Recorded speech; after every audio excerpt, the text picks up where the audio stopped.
우리가 믿음이라고 하는 게 말이죠, 자기 믿음이 있어야 돼요. 누구의 믿음, 누구의 지식, 그게 필요하지 않고 내가 주님을 어떤 분으로 믿는가, 내가 주님을 어떤 나의 구세주로 믿고 고백하고 있는가, 이것은 매우 개인적인 겁니다. 그래서 일반적으로 예수 그리스도의 나심에 대해서 많은 사람들이 다 기뻐하고 좋아합니다.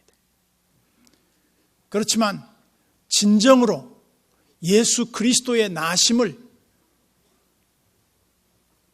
그 주님 앞에 나와 경배하고 주님께 영광을 돌리는 사람은 그렇게 많지 못했다. 그것이 예수님의 초림 때나 지금이나 크게 달라지지 않고 있다. 가장 큰 이유가 어디 있느냐? 사람들은 매우 실리적이고 자기 목적을 성취하기 위한 예수 그리스도를 믿기 때문이에요. 우리가 예수 그리스도를 구세주로 믿고 따른다고 하는 것은 어떤 의미를 갖습니까? 그것은 모든 것을 버려두고 주님을 따른다는 의미가 담겨져 있어요. 그런데 오늘 미가야 선지자는 이스라엘의 구원자가 베들레헴이라고 하는 작은 장소에 태어나실 것을 예언했습니다. 이 베들레헴 에브라다라고 하는 지역은 예루살렘에서 약 한 10km 정도 떨어져 있는 산상 마을이에요. 예루살렘이 한 880m 가까이 되죠. 한 800m. 여기 베들레헴도 보면 한 777m의 고지에 있는 그런 마을이었다고 합니다. 그런데 이 베들레헴이라고 하는 지역은 그 히브리적 의미로 본다면 떡집이에요. 그래서 이 히브리적 원래적 의미로 이름을 부른다고 하면 베이트레헴이 더 맞는 말이에요. 우리나라 사람들은 좀 외국 이름을 부를 때 조금 독특하게 불러요. 베트남에 갔더니 베트남이라는 말은 없어요. 비엔남이라고 불러야 되더라고요. 비엔남. 그런데 우리는 그냥 베트남 그래요. 전혀 그 베트남의 의미가 맞지 않는 말이죠. 어쨌든 베이틀레헴이나 베들레헴이나 이 말의 의미는 떡집에 오신 떡이다. 바로 예수님은 베들레헴이라고 하는 그 떡집에 나신 생명의 떡이시라는 거예요. 그러면 베들레헴의 떡집에 떡으로 오신 예수님을 많은 사람들이 그 떡을 먹지 않으면 안 되는 거예요. 그래서 예수 그리스도를 믿는다는 말과 예수 그리스도를 먹는다는 말은 동의어예요. 단어적 의미는 다르지만 우리가 의미적으로 보면 예수 그리스도를 영접하고 예수 그리스도를 믿고 예수 그리스도를 따른다고 하는 것은 예수 그리스도를 먹는 것이나 같아요. 그래서 우리가 예수님을 따르는 사람들이 누구였습니까? 먼저는 제자들이 예수님을 따랐습니다. 그들은 배와 그물을 버려두고 아무런 조건 없이 모든 것을 뒤로 한 채 예수님을 따라 나섰어요. 그런데 예수님을 따르다가 따르지 못한 사람들이 의외로 많습니다. 그 중에 대표적인 예가 한 부자 관원이 있었어요. 이 사람은 청년이었는데 예수님을 따르겠다고 어느 날 막 뛰어왔습니다. 뛰어와가지고 예수님 앞에 탁 무릎을 꿇고 선한 선생님이요, 내가 어떻게 해야 영생을 얻을 수 있습니까? 질문을 던졌어. 그때 예수님께서 참 귀한 젊은이군. 요즘 젊은이들이 이렇게 구도에 대한 관심이 없는데 구원의 진리를 알고 싶어서 왔나? 그리고 그를 맞아주신 게 아니라 그를 꾸짖습니다. 네가 어찌하여 나를 선하다 일컫느냐? 선하신 분은 하나님 한 분 외에는 없느니라. 네가 구원을 받겠다고 하는데 구원을 받는 길은 계명을 지키는 거야. 어떤 계명입니까? 살인하지 말라, 도둑질하지 말라, 간음하지 말라, 내 부모를 공경하라. 이 모든 것을 내가 어렸을 때부터 다 지켰습니다. 무엇이 부족합니까? 그리고 나서 주님이 그의 정곡을 찌르는 말씀을 한마디 해요. 그것은 네 소유를 팔아 가난한 자들에게 주고 나를 따르라. 아니, 그러면 우리가 다 예수님을 믿고 따르려면 다 우리의 집을 팔고 우리의 모든 소유를 다 가난한 사람에게 나눠 주어야만 주님을 따릅니까? 그건 아니에요. 그런데 그 부자 청년 관원에게는 적어도 주님을 따르는 데 있어서 이 물질적인 것이 그를 붙들고 있었던 것만은 분명해요. 그리고 그는 근심하며 떠나버리고 맙니다. 그리고 오병이어를 경험하며 수많은 사람들이 예수님의 떡을 먹고 배부른 까닭에 주님을 따라 나섰던 사람들도 보면 주님을 떠납니다. 그러나 제자들은 예수님 곁에서 우리는 모든 것을 버리고 주를 따라싸운데 우리는 어떻게 됩니까? 나를 위해 이 땅에서 희생하고 이 땅에서 그 모든 수고를 아끼지 아니한 사람들이 하늘에 보화가 있다. 그리고 이 땅에서 100배의 복을 받을 것이다. 아마 그 청년에게도 예수님이 이 말을 먼저 해줬더라면 얼마나 좋았겠어요. 너 재산을 주께 드려. 그러면 네가 이 땅에서 100배나 더 받을 거야. 그런 말씀을 하지 않았어요. 주님은 단도직입적으로 말합니다. 네 소유를 팔아 가난한 자들에게 주고 나를 따라와라. 아마 이 청년은 굉장한 부자였던 것 같아요. 결국은 주님을 따르지 못합니다. 그리고 거기서 그냥 끝나고 맙니다. 오늘 우리가 예수님을 따른다고 하는 것은 너무나 계산적이고 너무나 이기적인 목적에서 주님을 따라 나서는 것은 주님을 따르는 게 아니에요. 우리가 어떻게 주님을 따를 것인가? 그것은 온전히 주 밖에는 나의 구원자가 없으며 주 위에 내가 사모할 어떤 대상도 없습니다 하는 고백이 뒤따라야 돼요. 그래서 우리가 예수 그리스도를 주와 그리스도로 고백해야 돼요. 그런데 오늘날 성탄 즈음에 우리를 슬프게 하는 것들 가운데 하나가 무엇이냐면 산타클로스, 선물, 이 세상적인 즐거움, 그런 것들이 예수 그리스도의 나심을 훼손시키고 있다. 사람들은 참 오래 사는 거에 관심이 많은 것 같아요. 제가 이렇게 최근에 인터넷에 보니까 256세를 산 사람이 있더라고요. 그 사람이 누구냐면 중국의 리칭위안이라고 하는 사람인데 이분이 지금 256세를 살았다고 이렇게 전해지고 있습니다. 100세가 넘어서 중국 그 한의대에서 강의를 했다고 알려지고 있는데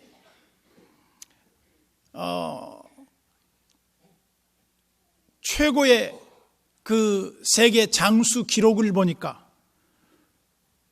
프랑스의 장 칼멘이라고 하는 사람이 122세 164일을 살았더군요. 어쨌든 사람들의 이 장수에 대한 것, 여러분들 중에 256세를 산다면 징그러워서 못 살 것 같아요. 사람은 어느 정도 살고 죽어야지.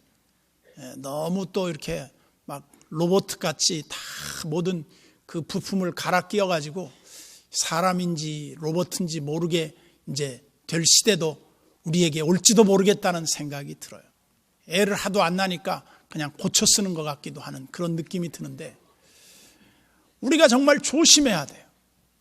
인간의 노력으로 수명 연장을 하는 게 축복이냐,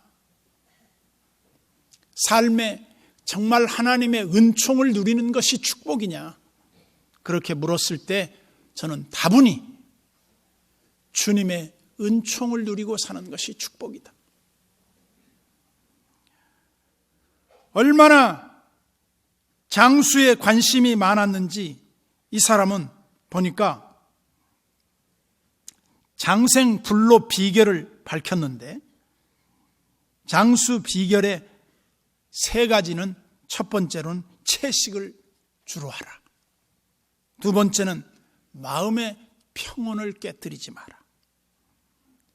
셋째는 연잎과 결명자와 구기자차를 꼭 끓여 마셔라. 이제 오늘부터 여러분 오래 사실 분들은 참고하시기 바랍니다. 저는 이걸 보면서 조금은 좀 사람들이 영원한 생명에 대한 것을 좀 그렇게 노력하면 얼마나 좋을까. 영생에 관한 그런 그 길을 찾기 위해서 그런 구도자적 삶을 살면 얼마나 좋을까. 250년을 살고 500년을 산다고 한들 그 구원받지 못한 사람의 삶이 무슨 우리의 좋은 본보기가 될까? 저는 베들레헴의 떡집에 오신 예수 그리스도를 믿지 아니하고서는 이 세상의 삶 자체가 의미가 없는 것이다. 얼마나 더 사느냐 하는 것은 얼마나 더 죄를 짓느냐와 동의어가 될 테니까. 그래서 우리는 영원한 음식, 영원한 생명의 떡을 먹는 것이 우리 이 세상의 삶 속에서 가장 중요한 것이다. 사도 요한은 이렇게 말했습니다. 요한복음 6장 58절에 보면, 이것은 하늘에서 내려온 떡이니 조상들이 먹고도 죽은 그것과 같지 아니하여 이 떡을 먹는 자는 영원히 살리라. 이거 내용이요, 성찬식하면서 말씀한 내용이 아니에요. 이것은 예수님이 제자들에게 복음을 전할 때 하신 말씀이에요. 그리고 요한계시록 3장 20절에도 보면 뭐라고 말합니까? 볼지어다 내가 문 밖에 서서 두드리노니 누구든지 내 음성을 듣고 문을 열면 내가 그에게로 들어가 그로 더불어 먹고 그는 나로 더불어 먹으리라 그랬어요. 신앙생활은 먹고 마시는 것과 굉장히 밀접한 관계가 있어요. 심지어 믿음 생활을 우리가 호흡과도 비교를 해요. 한순간도 예수 그리스도를 떠나서 살 수 없는 존재로 말하고 있어요. 그런데 얼마나 많은 사람들이 예수 그리스도와 상관없이 살아가고 있는지 모릅니다. 오늘 예언하는 이 예언자 미가라고 하는 사람은 이사야 시대의 동시대적인 선지자로서 잘 알려져 있습니다. 지금으로부터 약 2700여 년 전에 주님이 오시기 전 한 8세기경이죠. 그때 유다 왕으로 요담과 아하스와 히스기야 시대에 활동했던 선지자입니다. 그래서 어떤 사람은 이 이사야와 함께 사역했던 미가를 가리켜서 그는 작은 이사야라 그렇게 불러지기도 했어요. 그런데 이 미가 선지자의 가장 핵심적인 예언의 핵심이 뭐였냐? 예수 그리스도의 나심에 대한 예언이었어요. 그런데 그 누구도 예수 그리스도가 어디에 날 것인가 관심이 많았지만 유일하게 미가 선지자만큼 정확하게 베들레헴이라고 하는 곳에 예수님이 나실 것이라고 하는 것을 말한 선지자는 없었다는 겁니다. 그런데 메시아를 대망했던 이스라엘 모든 사람들은 다 알고 있었어요. 메시아는 베들레헴에 나신다. 그런데 이 베들레헴은 어떤 곳인가? 다윗이 태어났던 곳이고, 다윗이 거기에서 기름 부었던 곳이고, 다윗이 거기에서 활동한 곳이에요. 그런데 다윗의 후손으로 오시는 예수 그리스도가 똑같이 그 베들레헴에 오셔요. 이 책의 분량적인 면에서 이사야서의 10분의 1밖에 되지 않는 이 미가서는 다른 어떤 책의 분량에 비해서는 이사야서에 비할 것이 안 되지만 구약의 매우 중요한 교훈을 강조하고 있어요. 그것은 바로 타락한 시대의 정의와 그리고 전쟁이 난무하던 그 참혹한 시대의 평화와 그리고 메시아를 외쳐요. 오늘날 우리가 살고 있는 이 시대, 정의가 퇴색된 시대, 평화가 깨어진 이 시대, 바로 메시아만이 와서 이 정의와 평화를 회복하실 분이라는 사실을 미가는 외치는 겁니다. 여러분, 우리 삶에 예수가 없다고 생각해 보세요.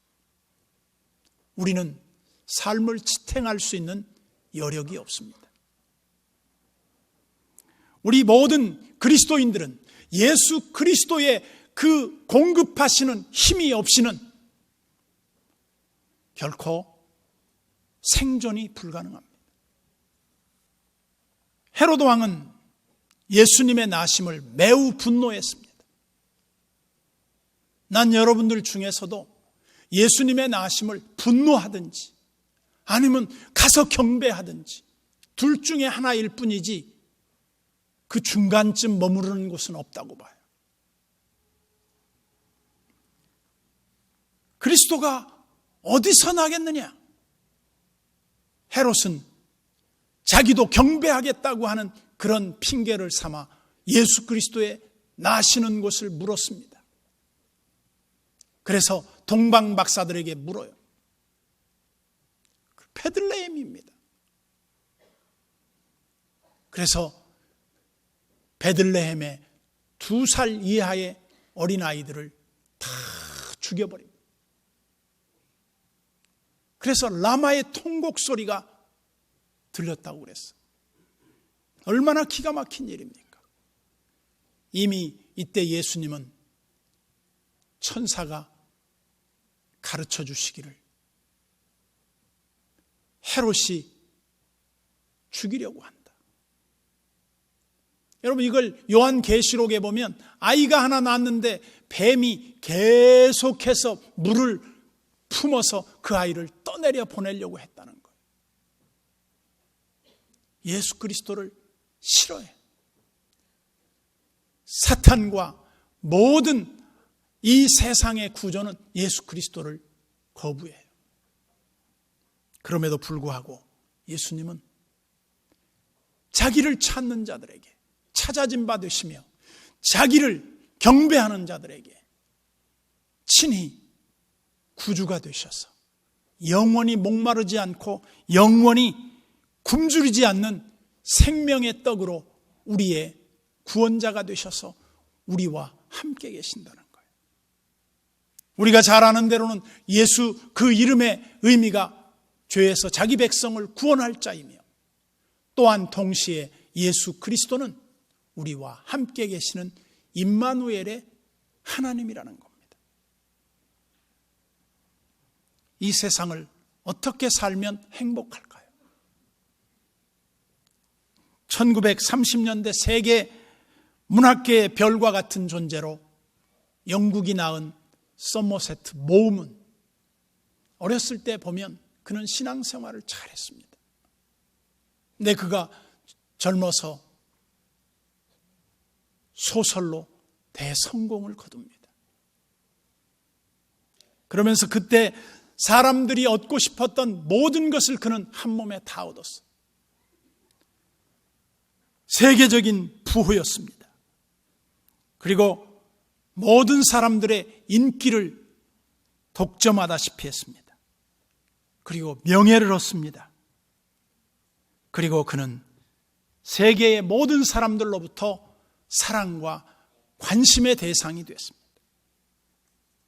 매주 로열티를 받고 한 주 평균 300여 통의 팬레터를 받았으며 그의 삶은 모든 사람이 부러워할 만한 그런 삶을 추구했지만 그가 1965년 91세가 됐을 때 그의 조카 로빈 모음이 그를 지중해의 그의 별장으로 찾아갑니다. 그는 큰 글 성경을 들고 그 세상에 부러울 것 없이 살아가는 삼촌을 찾아가죠. 갔더니 그 화로운 별장, 대저택에서 수많은 시중 드는 사람들이 시중을 들며 은접시 위에 음식을 먹고 있었습니다. 그 조카가 가서 그에게 성경을 전해줍니다.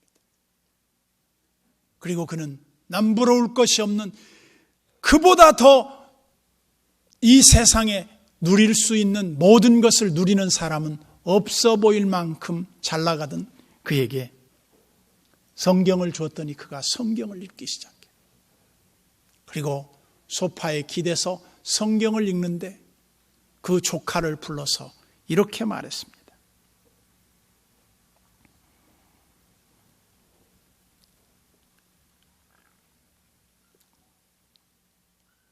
사람이 온 천하를 얻고도 자기 목숨을 잃으면 무엇이 유익하겠는가? 자기 말이었어요. 난 이제 늦었고 난 실패했다. 내가 지금 무엇을 할 수 있을까? 도대체 내가 누굴 믿고 인생을 시작할 수 있단 말인가?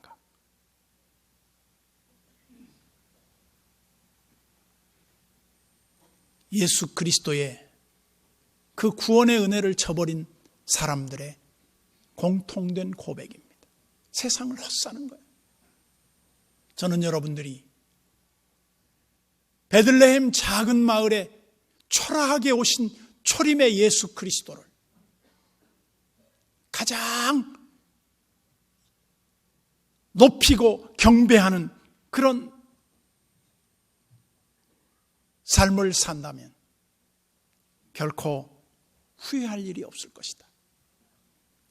오늘도 우리는 굶주린 심령으로 예수 그리스도를 찾고 예수 그리스도 한 분으로 온전히 만족하는 예수 그리스도만의 소유가 될 수 있기를 주님의 이름으로 축복합니다.